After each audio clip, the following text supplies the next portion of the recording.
Friends, ఆంధ్రప్రదేశ్లో రాజకీయ పరిణామాలన్నీ కూడా చిన్నపిల్లలాటలాగా నువ్వు అదంటే నేను ఇదంటా, నువ్వు ఆ మాట అన్నావు నేను ఈ మాట అంటా, నువ్వు అది చేసావు నేను ఇచ్చేస్తా, ఇంతకు మించి ప్రజల పక్షాన ప్రజల కోసం ప్రభుత్వం పరంగా కానీ లేదా పార్టీల పరంగా కానీ ఏం చేస్తున్నామన్న స్పృహ లేకుండా పోయింది.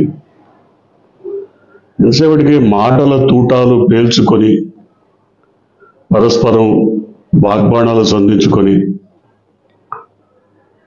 ప్రజల్లో చులకనైపోవటమే తప్ప మరి నాయకులకు ఏం జరుగుతున్నదో ఏమి సమకూరుతున్నదో మనకు అర్థం కాదు. ఉదాహరణకి senior journalist Kommineni Srinivasarao bail వచ్చిన తర్వాత వైసీపీ కొంత హర్షం వ్యక్తం చేసి ఉండొచ్చు. ఆ పార్టీ అధినాయకుడు కూడా ఇది కక్షపూరిత రాజకీయాలకు చెంపపెట్టు అని ట్వీట్ చేసి ఉండొచ్చు. కానీ దానిపైన వెనువెంటనే శీఘ్రంగా స్పందించి ఆయన ఏదో ఒకటి అనేయాలి, విమర్శించాలి. దాంతోపాటు కొమ్మినేని శ్రీనివాసరావును కూడా అనుచిత భాషలో ఫిల్దీ లాంగ్వేజ్లో మాట్లాడాలి. ఈ రకమైన ధోరణి మరి ఎటువైపు దారితీస్తుందో అర్థం కాదు. ముఖ్యంగా రాష్ట్ర హోంమంత్రిగా ఉన్నటువంటి దళిత మహిళ ఈ అంశం పైన మీడియాతో మాట్లాడారు. సరే, చదివిత చరణంలా కొత్తగా చెప్పుకోవాల్సిందే లేకపోయినా ఆవిడ జగన్మోహన్ రెడ్డిని తిట్టిపోస్తారు, జగన్మోహన్ రెడ్డిని అనుచిత వ్యాఖ్యలతో నిందిస్తారు, దాన్ని పక్కన పెడదాం. కానీ సుప్రీంకోర్టు తీర్పుని కూడా వక్రీకరించే పరిస్థితి రెండు కారణాల వల్ల వస్తుంది. ఒకటి, ఆమెకు భాషాపరమైన ఇబ్బంది లేదా లీగల్ టెర్మినాలజీ తెలియకపోవటం. రెండు, ఆ స్థాయికి ఎదగని మనిషి కావటం.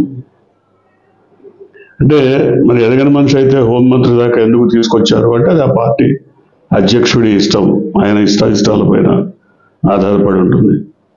ఎందుకని ఈ మాట చెప్తున్నానంటే కొమ్మినేని శ్రీనివాసరావు వంటి నీచుడు, దరిద్రుడు, దుర్మార్గుడు కిందికి 70 ఏళ్ళు వచ్చాయి. ఈ భాషలు ఈ పదాలు మాట్లాడినది రాష్ట్ర హోంమంత్రి. కిందికి అంటే అర్థం ఏంటి? కిందికి 70 ఏళ్ళు వచ్చాయి. పైగా ఆమె ఏం చెప్తారు, నా దగ్గర సుప్రీంకోర్టు తీర్పు కాపీ ఉంది, దాంట్లో స్పష్టంగా వాళ్ళు చెప్పింది ఏంటంటే మీరు ఇక ముందు నిర్వహించబోయే టీవీ షోలలో మీరెక్కడ ఇలాంటి డెరోగేటరీ కామెంట్స్ చేయవద్దు, అలాగే ఎవరైనా చేస్తున్నా కూడా మీరు వాళ్ళని అదుపు చేయండి, అంగీకరించద్దు, మీరు చేయొద్దు, ఎవరైనా మీ సమక్షంలో చేస్తున్నా అంగీకరించకండి, అదుపు చేయండి. ఫైనల్గా 5వ పేరాలో ఈ రెండు వ్యాఖ్యలతో they made it very clear in 5th para of the judgment. The Home Minister should be in a position to learn the things which are given in the 5th para. కానీ ఆమెకి తెలిసి ఉండదు, మరి ఆమె ఏం చదువుకున్నారో మనకైతే తెలియదు. కానీ ఆమె ఏం చెప్తారు, కొమ్మినేని శ్రీనివాసరావు ఇక ముందు ఎప్పుడు ఇట్లాంటి షోస్ చేయొద్దు, ఇక ముందెప్పుడు పాల్గొనొద్దు, పిచ్చి పిచ్చిగా మాట్లాడొద్దు అని సుప్రీంకోర్టు వార్నింగ్ ఇచ్చింది. But as a advocate I know what was given in the judgment. So ఆవిడ నాలెడ్జ్ అంతే అనుకొని ఊరుకోవడమే తప్ప ఏం చేయగలిగింది లేదు. అక్కడెక్కడ కూడా ఆయన్ని టీవీ షోస్ చేయొద్దని కానీ లేదా ఇంకేదన్నా వేరే విధంగా ఎక్కడ నువ్వు వాటిల్లో పాల్గొనొద్దు, కూర్చోవద్దు, చూడొద్దు, అసలు ఇవన్నీ ఏం మాట్లాడలేదు. ఇక ముందు మీరు తప్పుగా మాట్లాడద్దు, మీ సమక్షంలో ఎవరన్నా తప్పుగా మాట్లాడినా అంగీకరించద్దు, ఒప్పుకోవద్దు, అడ్డుకోండి అని మాత్రమే చెప్పింది. ఆయన తప్పు చేశాడు కాబట్టి ఆయన సుప్రీంకోర్టు చివాట్లు పెట్టింది, అడ్డుకుంది, అడ్డుకోమని చెప్పింది. ఆవిడ ఇష్టం.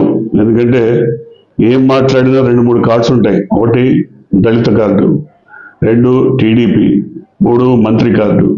ఈ 2-3 కార్డ్స్ ఉంటాయి. We can't, nobody can comment on this. So ఎందుకు చెప్తున్నా అంటే పోలీస్ వ్యవస్థ కూడా ఇలాగే తయారైంది. పోలీస్ వ్యవస్థ కూడా చిన్న చిన్న విషయాలకే వాటిని గాలి దుమారల్లా, పెను దుమారల్లా మార్చి ప్రజల్లో చులకనైపోతున్నటువంటి పరిస్థితి. ఉదాహరణకి పొదిలి పర్యటన సందర్భంగా జగన్మోహన్ రెడ్డి అక్కడికి వెళ్ళినప్పుడు, పొగాకు రైతుల్ని పరామర్శించడానికి వెళ్ళినప్పుడు పనిగట్టుకొని తెలుగుదేశం అక్కడ నిరసన కార్యక్రమం చేసింది. ఆయన వెళ్ళిపోయిన తర్వాత చేయొచ్చు, నెక్స్ట్ డే చేయొచ్చు, అంతకు ముందు రోజు చేయొచ్చు. మరి ఎందుకని పనిగట్టుకొని ఆ కార్యక్రమాన్ని చేసి వాళ్ళకి ఏదో మనిషికి 500 జాకెట్ ముక్కలు ఇచ్చారని ఏదో చెప్పారు. మొత్తం మీద విత్ ఎవిడెన్స్ సమ్ న్యూస్ మనం చూసాం. ఎనీవే చెప్పదలుచుకుంది ఏంటంటే, సరే ఎవరో కిరాయి కార్యకర్తలను పెట్టి నిరసన కార్యక్రమం చేశారు. వాళ్ళు వీళ్ళు చెప్పులు విసురుకొని ఉండొచ్చు, లేదా ఇంకేదన్నా ఘర్షణ జరిగి ఉండొచ్చు. ఎందుకంటే పెద్ద ఎత్తున వైసీపీ కార్యకర్తలు కూడా వచ్చారు కాబట్టి వారికి వీరికి మధ్య ఏదన్నా ఘర్షణ జరిగితే జరిగి ఉండొచ్చు. బట్ కొంతమందిని వైసీపీ కార్యకర్తలను అరెస్ట్ చేశారు. అరెస్ట్ చేసినప్పుడు జనరల్గా ఎవరినైనా అరెస్ట్ చేసినప్పుడు మనం పోలీస్ స్టేషన్కి వెళ్ళి పరామర్శించి వస్తాం. అంటే ఏం జరిగింది, అసలు ఎట్లా జరిగింది, నిన్ను ఎప్పుడు తీసుకొచ్చారు ఏంటి. జనరల్గా police people will accept it. దానికి పెద్ద ఇబ్బంది ఏం లేదు. ఎందుకంటే పోలీస్ స్టేషన్లో ఉన్నారు కాబట్టి బంధువులు, మిత్రులు వెళ్ళి పరామర్శిస్తారు. ఇది పెద్ద విషయం కాదు. కానీ పొదిలి పోలీస్ స్టేషన్కి గతంలో ఒంగోలు పార్లమెంటరీ నియోజకవర్గం తరఫున వైసీపీ పార్టీ తరఫున పోటీ చేసిన చెవిరెడ్డి భాస్కర్ రెడ్డి వాళ్ళు ఎవరైతే ఆ పోలీస్ స్టేషన్లో నిర్బంధంలో ఉన్నారో వాళ్ళని పరామర్శించడానికి వెళ్ళారు. వెళ్ళినప్పుడు వాళ్ళతో మాట్లాడిస్తే సరిపోతుంది. ఏం జరిగింది ఏంటి అని అడుగుతాడు. అంతకంటే ఇంకేముంటుంది. ఎందుకంటే ఆయన చేయగలిగింది ఏం లేదు కదా. వాళ్ళు చెప్పుకుంటారు వాళ్ళ బాధ, వాళ్ళు గోడు చెప్పుకొని ఏడుస్తారు. సరే నేను చూస్తాను, మళ్ళీ మనం ఏదన్నా మీరు అధైర్యపడొద్దనో ధైర్యం చెప్పి వస్తాడు. అంతకంటే ఉండదు. కానీ ఆయన్ని లోపలికి రానియకుండా రోడ్డు మీదనే అడ్డుకొని దొంగల్ని చూడటానికి వచ్చావా అని ఆ సిఐ మాట్లాడటం. దొంగలని మీరు ఎట్లా కన్ఫర్మ్ చేస్తారు? ఇలాంటి మాటలు తోలటం వల్లనే కదా పోలీస్ డిపార్ట్మెంట్కి చెడు పేరు వచ్చేది. మీరు ఎట్లా చెప్తారు దొంగలని? వాళ్ళు ఏ దొంగతనం కేసులో పట్టుబడ్డారు? మీ దగ్గర ఏమైనా కేసులు ఫైల్ అయినాయా? అది వాళ్ళ మీద దొంగతనంలో జరిపినట్టు లేవే. వాళ్ళు కార్యకర్తలు, వైసీపీ కార్యకర్తలు, అక్కడ ఏదో ఘర్షణ జరిగింది, ఘర్షణ సందర్భంగా తీసుకొచ్చారు, తప్పేం లేదు. మీరు అవతల వాళ్ళని కూడా తెచ్చుంటే బాగుండేది. సరే అవతల ప్రభుత్వం ఉంది, వీళ్ళని తీసుకొచ్చారు. కలిసినంత మాత్రంలో, వాళ్ళతో ఒక నాయకుడు మాట్లాడినంత మాత్రంలో ఏం జరుగుతుంది? అక్కడ ఏం ఘోరం జరిగిపోదు కదా. వాళ్ళనేమి ఆయన పోలీస్ స్టేషన్ నుంచి లాక్కొని వెళ్ళిపోడు కదా. కేవలం పలకరించడానికి, మాట్లాడటానికి మాత్రమే వచ్చాడు అతను. సో ఇంత మాత్రం దానికి పెద్ద రచ్చ రాద్ధాంతం, అక్కడ పెద్ద ఘర్షణ, సిఐ నోటికి వచ్చినట్టు మాట్లాడటం, మెడబట్టుకొని నెడతానంటాం. ఈయన ఇదేదో మరి అతను 2-3 సార్లు ఎమ్మెల్యే గెలుచున్నాడు, ఎంపీగా పోటీ చేస్తున్నాడు. తను నాయకుడే కాబట్టి ఆయన కూడా ఆయనదైన శైలిలో మీరు దొంగలని ఎట్లా అంటారు, దొంగలని ఎట్లా కన్ఫర్మ్ చేస్తారు? మన కార్యకర్తలు తీసుకొచ్చి లోపల పడేసింది కాకుండా మీరు వాళ్ళని దొంగలని ఎట్లా ఇది చేస్తారంటూ ఆయన గట్టిగా మాట్లాడటం. సరే కొంతమంది పోలీసులు ఆయన్ని మళ్ళీగా సర్ది చెప్పి పంపించడం, ఇవన్నీ జరిగాయి. అంటే రాష్ట్ర వ్యాప్తంగా హోమ్ డిపార్ట్మెంట్ మీదనే ఇన్ని రకాల విమర్శలు ఎందుకు వస్తున్నాయంటే ఆ శాఖ మంత్రి సమర్థురాలైతే, నిజంగా సమర్థంగా ప్రవర్తించి ఉంటే, ఆమెకు ఆ సమర్థత ఉంటే పోలీసులకు చెప్పచ్చు, డైరెక్ట్ చేయొచ్చు, రానివ్వండి, తప్పేముంది, మాట్లాడివ్వండి. మాట్లాడితే పోయేదేముంది? వాళ్ళు వస్తారు, వాళ్ళు వీళ్ళేదో మాట్లాడుకునేవ్వండి.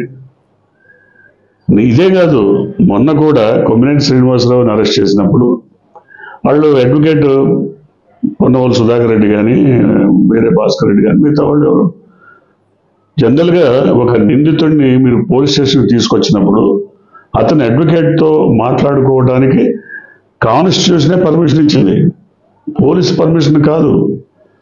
Constitution itself has given permission to meet his advocate and to discuss. కానీ ఇక్కడ ఏమవుతోంది, మీ కాకీలు ఎందుకు అడ్డుపడుతున్నారో అర్థం కావట్లా. ఏ పవర్తో, ఏ రూల్తో, ఏం చూసుకొని అడ్డుపడుతున్నారో అర్థం కావట్లేదు. సో పోలీస్ పర్మిషన్స్ దేనికి కావాలి, దేనికి అక్కర్లేదు.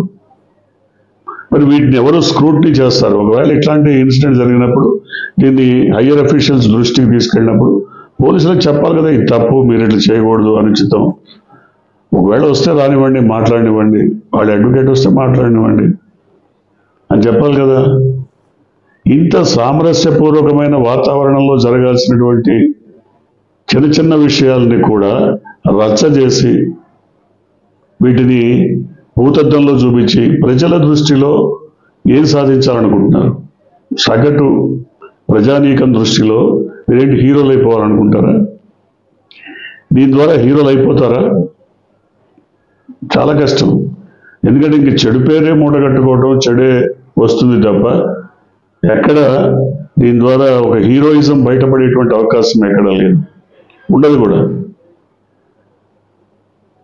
ఒక కామెంట్ చేసేటప్పుడు హోంమంత్రి ఎలా సంయమనంతో, విషయం అట్లీస్ట్ ఆమెకి తెలియకపోవచ్చు, ఎవరితోనో చదివించుకొని ఏంటి దీంట్లో ఉన్నదేంటి, దీని అర్థం ఏంటి, ఇంగ్లీష్లో ఇట్లా ఉంది, దీని తెలుగులో ఏం చెప్పచ్చు అని ఒక బ్రీఫింగ్ తీసుకొని అయినా మాట్లాడటం ఆమె చేయాలి. అట్లాగే పోలీసులు కూడా కొంత సంయమనం పాటించి, వాళ్ళు ఏ పార్టీ అయినా కానీ, వాళ్ళు సిపిఐ కానీ, సిపిఎం కానీ, కాంగ్రెస్ కానీ, జనసేన కానీ, లేదా వైఎస్ఆర్సీపీ కానీ, ఇంకోటి ఎవరైనా కానీ, వాళ్ళ మనుషులు ఎవరైనా పోలీస్ స్టేషన్లో ఉన్నప్పుడు వాళ్ళని పరామర్శించడానికి లేదా వాళ్ళతో మాట్లాడటానికి అవకాశం ఇవ్వడంలో ఎంత మాత్రం తప్పు లేదన్నది, అది వాళ్ళ రైట్ అన్నది, వాళ్ళకున్న రైట్ అది.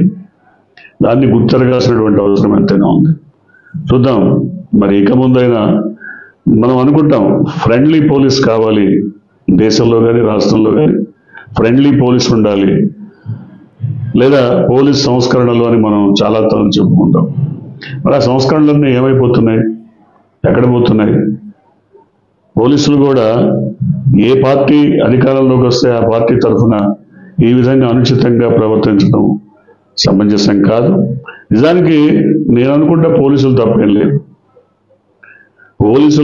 లేదు, పైనుంచి వచ్చిన ఒత్తిడి వల్లనో వాళ్ళకి వచ్చిన ఉత్తర్వుల వల్లనో ఆ విధంగా ప్రవర్తించారేమో అని భావించాలి.